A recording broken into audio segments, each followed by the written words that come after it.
সকলোকে mathematics classes YouTube চেনেললৈ স্বাগতম জনাইছো। আগৰ ভিডিঅ'টোত উচ্চতৰ মাধ্যমিক দ্বিতীয় বৰ্ষৰ গণিতৰ অপাৰেচন অন মেট্ৰাইচেছ অৰ্থাৎ মৌলসূকৰ প্ৰক্ৰিয়া নামৰ পাঠটোৰ অনুশীলনী 3.2 পৰা কেইটামান প্ৰশ্ন আলোচনা কৰিছিলো। আজিৰ ভিডিঅ'টোত তাৰ পৰৱৰ্তী কেইটামান প্ৰশ্ন আলোচনা কৰিম। ছাত্ৰ-ছাত্ৰীসকল, ইয়াৰ আগৰ ভিডিঅ'টোত আমি 16 নম্বৰ প্ৰশ্নটোৰ সমাধানলৈকে আলোচনা কৰিছিলো। আজি আমি 17 নম্বৰ প্ৰশ্নটোৰ সমাধান কৰো আহা। 17 নম্বৰ প্ৰশ্নটোত দিয়া আছে এটা মৌলসূক্ষ আৰু এটা অভেদ মৌলসূক্ষ দিয়া আছে। লগতে দিয়া আছে a square equal to k minus twice i আৰু ইয়াৰ পৰা আমি k এৰ মান উলিয়াব লাগে।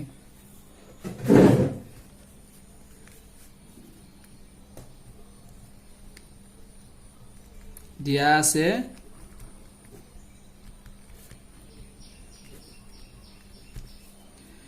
a মৌলসূক্ষটো দিয়া আছে 3 minus 2 4 minus 2 আৰু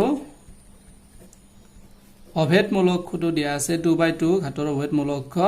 এটো 1 0 0 1 দিয়া আছে।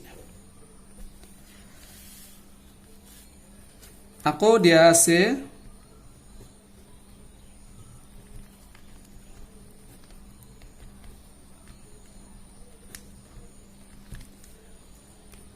a square equal to ka minus twice I। এতিয়া ইয়াৰ পৰা আমি k এৰ মান উলিয়াব লাগে। a মৌলসূক্ষটো দিয়া আছে, গতিকে ইয়াৰ পৰা আমি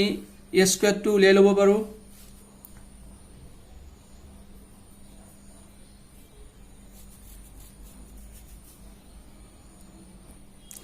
a স্কয়াৰক আমি a into a লিখিব পাৰো, ka minus twice I।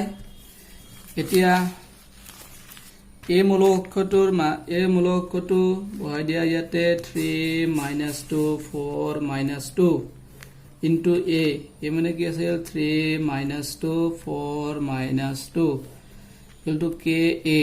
কিমান আছিল a মৌলসূক্ষটোৰ মৌলসমূহ বহাই দিয়া 3 minus 2 4 minus 2 minus twice I। অভেদ মৌলসূক্ষটো 2/2 ঘাতৰ অভেদ মৌলসূক্ষটো 1 0 0 1। এতিয়া আমি এই মৌলসূক্ষ দুটা পূৰণ কৰিব লাগে। পূৰণ কৰা নিয়মটো আছিল প্ৰথম শাৰীৰ সৈতে প্ৰথম স্তম্ভ, প্ৰথম শাৰীৰ প্ৰথম মৌলটোৰ সৈতে প্ৰথম স্তম্ভৰ প্ৰথম মৌলটো পূৰণ কৰিব লাগে। 3 3 গুণ 9, তাৰপিছত যোগ কৰিব লাগে। তাৰপিছত আকৌ প্ৰথম শাৰীৰ দ্বিতীয়টো মৌলৰ সৈতে প্ৰথম স্তম্ভৰ দ্বিতীয় মৌলটোৰ সৈতে এটো প্ৰথম স্তম্ভৰ দ্বিতীয় মৌলটোৰ সৈতে পূৰণ কৰিব লাগে। এতে কিমান আছে, ইয়াতে আছে মাইনাস, এতে আছে প্লাস, এতে মাইনাসে প্লাসে মাইনাস 2 4 গুণ 8 মাইনাস 8। ঠিক ইয়াৰ পিছত প্ৰথম শাৰীৰ সৈতে দ্বিতীয় স্তম্ভ, এটো প্লাসে মাইনাসে মাইনাস 3 2 গুণ 6 আৰু মাইনাসে মাইনাসে প্লাস 2 2 গুণ 4। এইবাৰ দ্বিতীয় শাৰীৰ সৈতে প্ৰথম স্তম্ভ 4 3 গুণ 12 আৰু মাইনাসে প্লাসে মাইনাস 2 4 গুণ 8। এইবাৰ প্ৰথম দ্বিতীয় শাৰীৰ সৈতে দ্বিতীয় স্তম্ভটো প্লাসে মাইনাসে মাইনাস 4 2 গুণ 8 মাইনাসে মাইনাসে প্লাস 2 2 গুণ 4। এইবাৰ এটো k2 স্কেলাৰ, গতিকে এই স্কেলাৰটোৰে এই মৌলসূক্ষটোৰ প্ৰতিটো মৌলৰ সৈতে পূৰণ কৰিব লাগিব। তো পূৰণ কৰিলে আমি কি পাম, thrice k minus twice k 4k minus twice k। আৰু এটো দুইটো এতে স্কেলাৰ, এই দুইটোৰে এই মৌলসূক্ষত থকা প্ৰতিটো মৌলৰ সৈতে পূৰণ কৰিব লাগিব। পূৰণ কৰিলে কি পাম, এতে 2 পাম, এতে 0 পাম, এতে 0 পাম, এতে 2 পাম। এতিয়া এখিনি আমি সৰল কৰিম। সৰল কৰিলে এটো প্লাস মাইনাস মাইনাস 9 ৰ পৰা 8 বিয়োগ কৰিলে কি পাম, আমি 9 ৰ পৰা 8 বিয়োগ কৰিলে 1 পাম, মাইনাস 6 প্লাস 4 মাইনাস 2 তো 12 ৰ পৰা 8 মাইনাস কৰা 4 আৰু এটো মাইনাস 8 প্লাস 4 গতিকে মাইনাস 4। আকৌ এই দুটা মৌলসূক্ষ এটোৰ পৰা এটো বিয়োগ কৰিব লাগে। দুটা মৌলসূক্ষৰ ঘাত থাকে 2/2, গতিকে বিয়োগ কৰাৰ নিয়মটো আছিল যে ইয়াৰ এই মৌলসূক্ষটোৰ এইটো মৌলটোৰ পৰা ইয়াৰ অনুৰূপ মৌলটো বিয়োগ কৰিব লাগে। এইটোৰ অনুৰূপ মৌল এইটো, এইটোৰ অনুৰূপ মূল এইটো, এইটোৰ অনুৰূপ মূল এইটো, এইটো মূলৰ অনুৰূপ মূল এইটো। গতিকে ইয়াৰ পৰা এইটো বিয়োগ কৰিলে কিমান হ'ব? থ্ৰাইছ কে মাইনাছ 2 আৰু এইটো মাইনাছ টুৱাইছ কে মাইনাছ 0। গতিকে এইটো লিখিলেও কথা নাই, লিখিলেও কথা নাই। এইটো 4k মাইনাছ 0 আৰু মাইনাছ টুৱাইছ কে মাইনাছ 2। এতিয়া চোৱা, এই মূলক অক্ষ দুটাৰ মাজত সমান চিন আছে, অৰ্থাৎ এই মূলক অক্ষ দুটা সমান। দুটা মূলক অক্ষ যদি সমান হয়, সেই মূলক অক্ষ দুটাৰ অনুৰূপ মৌলবোৰো সমান হয়। যিহেতু এটা কি আছে, মূলক অক্ষ দুটা সমান, যিহেতু মূলক অক্ষ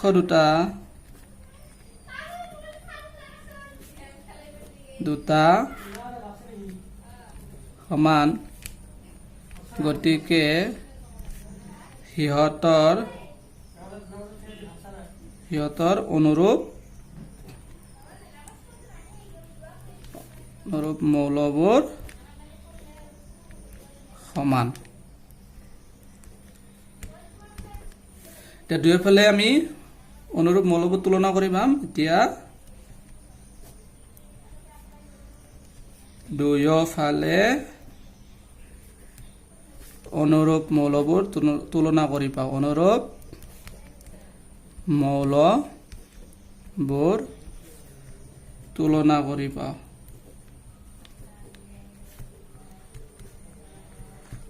এইটো সমান এইটো 1 equal to thrice K minus 2। ইয়াৰ পৰা আমি কেৰ মানটো উলিয়াব পাৰিম। দুইটো ইফালে লৈ আহোঁ, 1 plus 2 equal to thrice K. Thrice K equal to আমি 3 লিখোঁ, 1 plus 2 equal to 3। K equal to কি হ'ব? 3/3 ইকুৱেল টু 1। এতেকে নিৰ্ণয়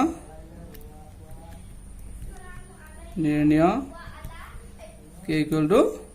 1। এইটোৱে নিৰ্ণয় কৰিবলগীয়া কেৰ মান। এইবাৰ আমি ইয়াৰ পৰৱৰ্তী প্ৰশ্নটো আলোচনা কৰোঁ। 18 নম্বৰ প্ৰশ্নটোত দিয়া আছে, এ এটা মৌলক অক্ষ আৰু আই এটা 2/2 ঘাতৰ অভেদ মৌলক অক্ষ। আমি বাওপক্ষ সৌপক্ষৰ সমান বুলি দেখাব লাগিব। অৰ্থাৎ সৌপক্ষত দিয়া আছে অভেদ মৌলক অক্ষৰ পৰা এই মৌলক অক্ষৰ বিয়োগফল, এই মৌলক অক্ষটোৰ সৈতে পূৰণফল এই অভেদ মৌলক অক্ষ আৰু এই মৌলক অক্ষটোৰ যোগফলৰ সমান।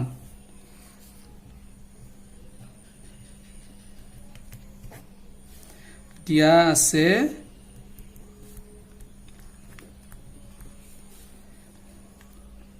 দিয়া আছে এই মৌলক অক্ষটো, আৰু মৌলবোৰ দিয়া আছে 0 মাইনাছ 10x/2 10x/2 0। আৰু আইটো এটা 2/2 ঘাতৰ অভেদ মৌলক অক্ষ। গতিকে 2/2 ঘাতৰ অভেদ মৌলক অক্ষ হ'লে অভেদ মৌলক অক্ষ কি কৰ্ণত থকা মৌলবোৰ 1 হয়, বাকী মৌলবোৰ 0 হয়। ইয়াৰ পৰা আমি প্ৰথমতে লেফ্ট হেণ্ড চাইড উলিয়াম, বাওপক্ষ উলিয়াম। লেফ্ট হেণ্ড চাইড আই প্লাছ এ। আই মৌলক অক্ষটোৰ মৌলবোৰ কি আছিল? 1 0 0 1 প্লাছ এ। এই মৌলক অক্ষটোৰ মৌলবোৰ আছিল 0 মাইনাছ 10x/2, এইটো 10x/2 0 আছিল। এই মৌলক অক্ষটা যোগ কৰিব লাগে। যোগ কৰাৰ নিয়মটো আছিলে যে অনুৰূপ মৌলবোৰ যোগ কৰিলে 1 প্লাছ 0, গতিকে কিমান হ'ব? এইটো 1 হ'ব। 1 plus 0 1, 0 plus minus 10x/2 minus 10x/2, 0 plus 10x/2 এইটো 10x/2, 1 প্লাছ 0 মানে 1 হ'ব। আমি বাওপক্ষ পালোঁ। এবাৰ আমি সৌপক্ষ নিৰ্ণয় কৰিম। সৌপক্ষ নিৰ্ণয় কৰাৰ আগতে আমি এইটো নিৰ্ণয় কৰি ল'ম, আই মাইনাছ এ, অৰ্থাৎ অভেদ মৌলক অক্ষৰ পৰা এই মৌলক অক্ষৰটোৰ বিয়োগটো উলিয়াই ল'ম।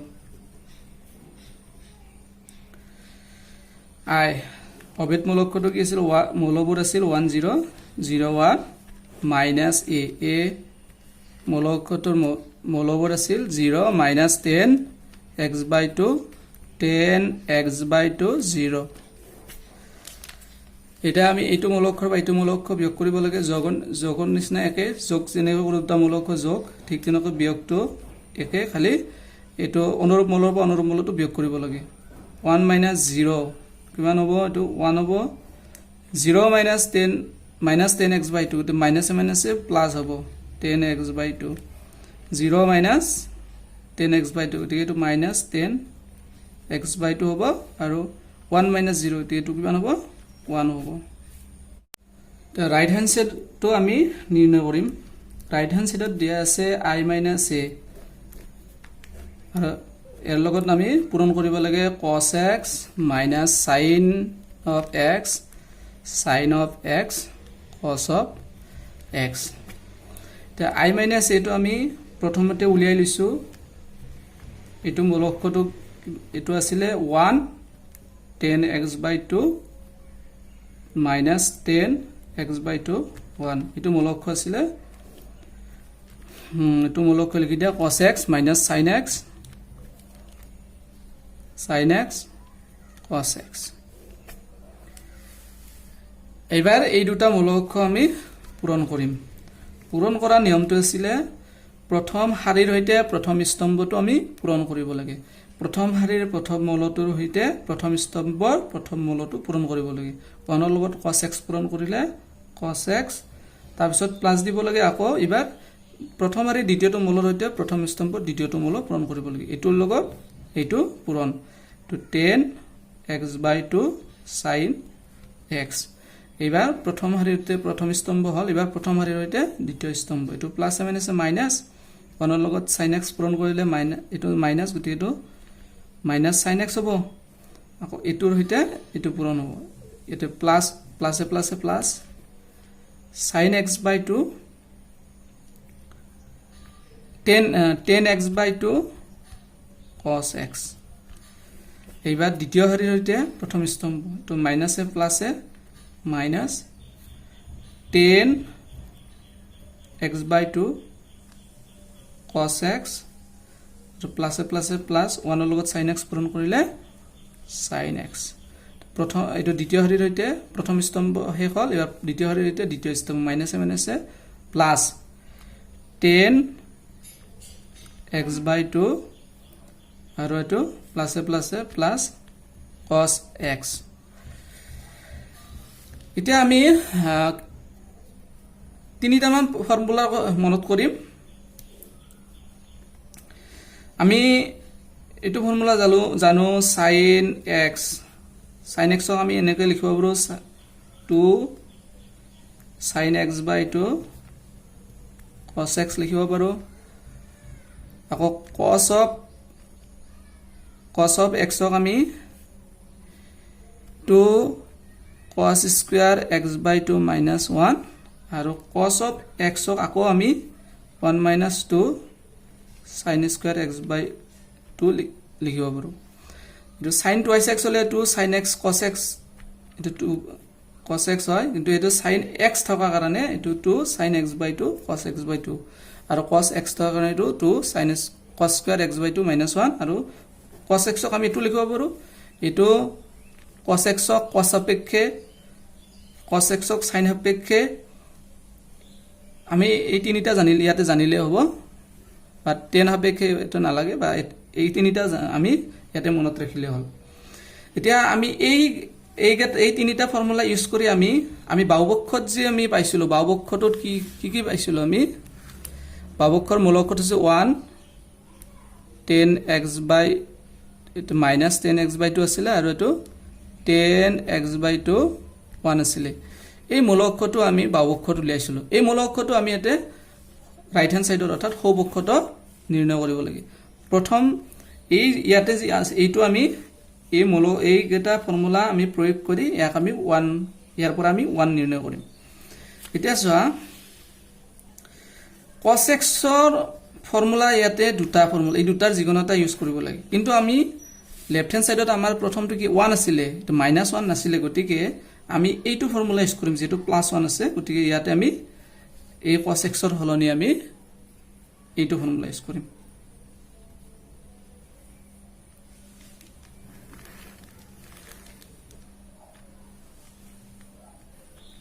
cos x মানে আমি কি লিখিম 1 - 2 sin square x by 2 আৰু tan x by 2 আমি এনেকৈ লিখিব পাৰো sin x by 2 by cos x by 2 আৰু sin x ক আমি কি লিখিব পাৰো এটো লিখিব পাৰো 2 sin x by 2 cos x by 2 এইবাৰ আমি এইটোৰ পৰা আমি -10 x by 2 উলিয়াব লাগে ঠিক আছে কি আছে -sin x আছে sin x ৰ ফৰ্মুলাটো এইটো প্ৰয়োগ কৰি দিয়া 2 sin x by 2 cos x by 2 plus 10 x by 2 মানে কি লিখিব পাৰো sin x by 2 by cos x by 2 আৰু cos x ক আমি দুটা ফৰ্মুলা এইটো ফৰ্মুলা ইউজ কৰিব পাৰো এইটো ফৰ্মুলা ইউজ কৰিব পাৰো কিন্তু আমি ইয়াতে কোনটো ইউজ কৰিম আমি ইয়াতে যেহেতু চাই লবা ইয়াতে আমি 2 cos square x by 2 minus 1 এইটো কৰিলেহে আমি ইয়াতে পাবলগীয়া -10x by 2 পাম কাৰণ এটো cos x by 2 cos x by 2 cancel হ'ব এটা sin x by 2 এতে এটা ইয়াতে cos x by 2 থাকিব মানে 2 sin x by 2 আৰু এতে 2 sin x by 2 cos x by 2 টো কেনসেল হ'ব আৰু ইয়াতে এইটোৰ লগত যেতিয়া আমি এটো পূৰণ কৰিম তেতে আমি তো -10x by 2 পাম এবাৰ আমি এটোত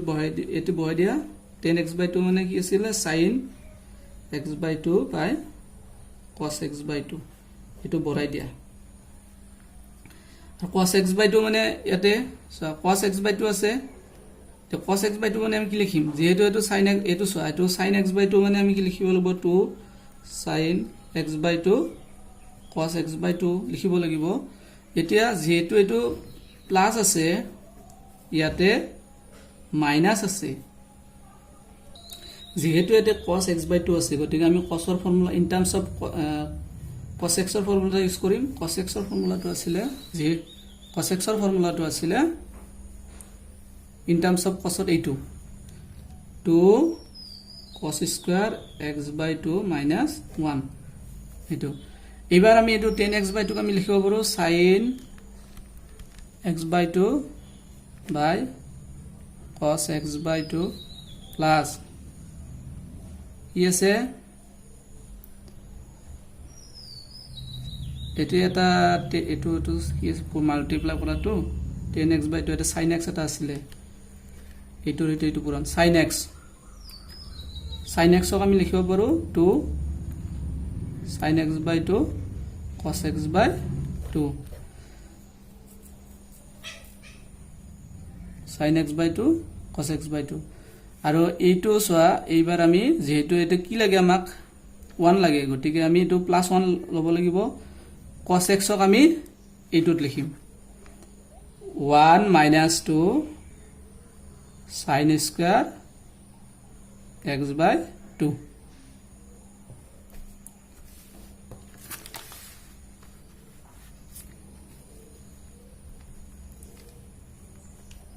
এইটো চাই লোৱা 1 - 2 sin square x by 2 cos x by 2 cancel এতে প্লাস এটো plus 2 sin square x by 2 ইয়াতে এটো 2 sin square x by 2 ইয়াতে 2 sin square x by 2 হ'ব এটা cancel 1 থাকিব এটো ঠিক আছে ইয়াৰ পিছত -2 sin x by 2 cos x by 2 plus এটো এর লগত মাল্টিপ্লাই হ'ব এর লগত মাল্টিপ্লাই হ'ব এটোৰ লগত এটো মাল্টিপ্লাই হলে ইয়াতে কি পাম আমি cos x by 2 কেনসেল ইয়াতে এটা cos x by 2 ৰাখিব আৰু এটো 1 2 গুণ 2 2 sin x by 2 cos x by 2 minus এটো এর লগত পূরণ হলে এটো sin x by 2 cos x by 2 মানে 10 x by 2 লিখিব ইয়াতো মাইনাস এ প্লাস এ মাইনাস এটো লগত মাল্টিপ্লাই কৰিলে cos x by 2 কেনসেল হ'ব এটা cos x by 2 থাকিব আৰু 1 2 গুণ 2 2 sin x by 2 cos x by 2 তো মাইনাস এ প্লাস হ'ব এটো sin x by 2 বা cos x by 2 মানে আমি 10x/2 ইয়াতে লিখিম তে ইয়াতে এটো plus 2 sin x/2 cos x/2 এটো হেখল এবাৰ এটো cos x/2 কেনসেল হ'ব দেখি দেখব 2 sin square x/2 আৰু এতে plus 1 minus 2 sin square x/2 এতিয়া সো এটো কেনসেল এটো 1 এ 2 cos x/2 মাইনাস আছে minus 2 sin x/2 cos x/2 এতে plus 2 sin x/2 2 cos x/2 টো কেনসেল ইয়াতে কি আছে মাইনাস 10x/2 ইয়াতে এটো আৰু এটো কেনসেল ইয়াতে থাকব 10x/2 ইয়াতে এটো কেনসেল ইয়াতে কি থাকব 1 থাকব এটো এটাকে left hand side equal to right hand side অর্থাৎ I plus a equal to I minus a whole into cos x minus sin x cos x এটো আমাক দেখাব দিয়া হৈছিল লেফট বাবক্ষ হবক্ষ সমান বুলি এবাৰ এটো চাই লবা ইয়াতে আমাক 1 লাগে গটিকে আমি এটো 1 এটো ফর্মুলা ইউজ কৰিছো cos x ৰ এটো মাইনাস এটো যদি ইউজ কৰিলে হেতেন আমি -1 পালে হেতেন গটিকে আমি এটো ইউজ কৰিছো ইয়াতে সোয়া sin x ৰ ফর্মুলা যেটো এটা এটো আমি এতে লিখাতে কোনো অসুবিধা নাই তো cos x ৰ ফৰ্মুলা সোয়া দুটা ফৰ্মুলা আছে ইয়াতে দুটাৰ যিকোনো এটা ইউজ কৰিব লাগে যদি সোয়া এটো যদি আমি in terms of cos x ৰ ফৰ্মুলাটো ইউজ নকৰিলে হেতেন যদি আমি এটো ইউজ কৰিলে হেতেন তেতিয়া হলে এই cos x/2 টো কেনসেল নহলে হেতেন আৰু ইয়াতে 1 - 2 cos sin square x/2 হলে এটো যদি পূৰণ কৰিলে হেতেন তে cos sin cube by x/2 পালো হেতেন যেটো আমি ৰাইট হ্যান্ড সাইডত দেখাব না লাগে গতিকে আমি এটো ব্যৱহাৰ কৰিছো আকৌ ইয়াতে সোয়া এটো 10x/2 মানে আমি এটো ব্যৱহাৰ কৰিছো এটো cos x/2 দুটা ফর্মুলা আছিল ইয়াতে যদি আমি 1 - sin square x/2 এটো ব্যৱহাৰ কৰিলো হেতেন তেতিয়া হলে সোয়া এই cos x/2 এটো কেনসেল নহল হেতেন নহয় কি এতে কি থাকিলেতে sin cube x এটো যেতিয়া পূৰণ কৰিলে হেতেন আমি sin cube x/2 পালো হেতেন আৰু এটো কেনসেল নহল হেতেন এটো রাইট হ্যান্ড সাইডত নাই গটিকে আমি এটো যেটো cos x/2 কেনসেল হ'ব লাগিব গটিকে আমি এটো cos ৰ ফৰ্মুলাটো ইউজ কৰিব লাগিব ঠিক তেনেকৈ এতে আমি cos ৰ ফৰ্মুলাটো ইউজ কৰিছো ইয়াতে সোয়া ইয়াতে কোনো ধৰণৰ ইয়াৰ আগত cos x/2 নাই এটো লগত পূৰণ হৈ থকা নাই এটো cos x টো অকলে আছে গটিকে আমি ইয়াতে sin ৰ ফৰ্মুলাটো ইউজ কৰিছো এটো sin আপেক্ষে আমি cos x ৰ ফৰ্মুলাটো ইউজ কৰিছো